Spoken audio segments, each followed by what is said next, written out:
Good afternoon, greetings from Israel, Shalom from Jerusalem, Jane. I just finished a live video on my Facebook page, Israel One Nation. Now I'm recording a video to all my other followers on my social media. Shabbat Shalom from Jerusalem, Jane. I want to start by saying a big Mazel Tov. Congratulations to Maccabi Tel Aviv. They won the State Cup championship yesterday in basketball. These guys are incredible. This is not the first time they won. So Maccabi Tel Aviv, kol hakavod, thumbs up, congratulations. The president of Israel was handing over the trophy yesterday. This was last night. And this was actually the last time he did that. Israel is getting a new president. Here in Israel, a president is elected for 7 years. And the term of Reuven Rivlin is coming to an end this summer. The way it works in Israel to re-elect a new president, it's not the civilian populations in Israel who is selecting it. It's actually the members of parliament. There are 120 members of parliament and they cast a secret vote. There are 2 candidates. There's one civilian. Her name is Miriam Peres. She's a sweetheart. She's like everybody's grandmother. She's running. And then there is a career politician, Herzog, who has pretty much probably been grooming for this his whole life. His father was actually a president. So June 2nd, Israel, the Israeli parliament, electing a new president. It's super exciting. Could Israel be getting the first female president? Time will tell. On that exact same day, June 2nd, the mandate for the leader of the opposition, Yair Lapid's mandate to try and form a coalition is running out. He has had a month to try and form a unity government. He is negotiating with people on the far left, on the left, in the middle, and also Yamina on the right. Will he succeed? Maybe not. If he doesn't, the president of Israel is going to give the mandate to try and form a government to the Israeli parliament. That means that any of the members in the Israeli parliament has 3 weeks to try and see if they can get at least 61 members of parliament behind them and try and form a coalition. That, to my knowledge, has never happened.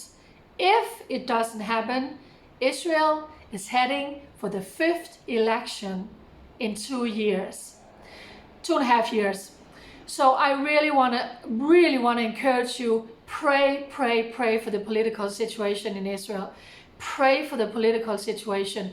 Israel is being squeezed from all around her, from all the Arab countries who want to wipe her off the face of the earth, from the United Nations, from the foreign ministries around the world, defense ministries. I mean, look at it. Everybody has always told Israel what to do and not to do, what the capital is, what the capital is not, if they can build and they cannot build.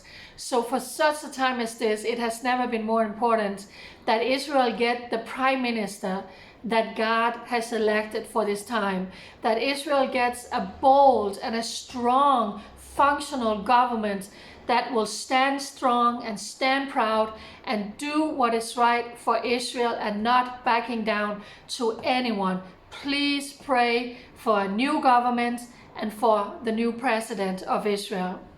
The ceasefire is still standing. No rockets are flying in. The world is literally going to start pouring billions of dollars into Gaza.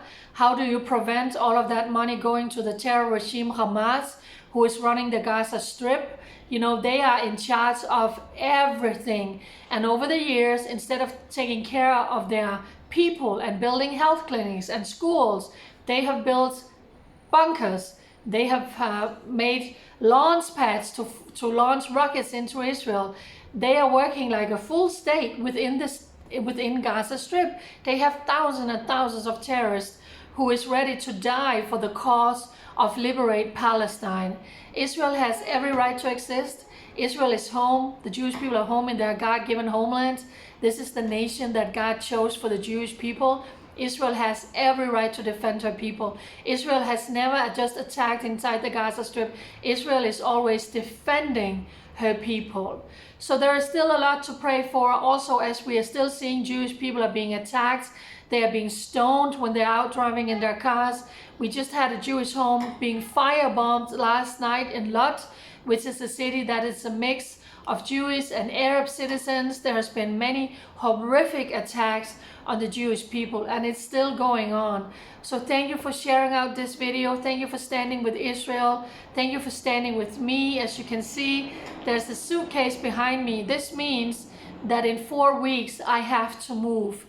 A dear friend in America set up a GoFundMe platform for me in order to try and raise money so I can continue to be your eyes and ears and girly boots out of Israel, as I have no funding. I have no salary. I'm not making any money of my videos. So if it touches your heart and you say, Jane, you know what? Israel is being blessed because of your voice. Please consider go and send a donation on the GoFundMe, the American donation platform, or the PayPal. I will share the links when I upload this video. God bless you so much. Have a great weekend. Shabbat Shalom. Bye bye.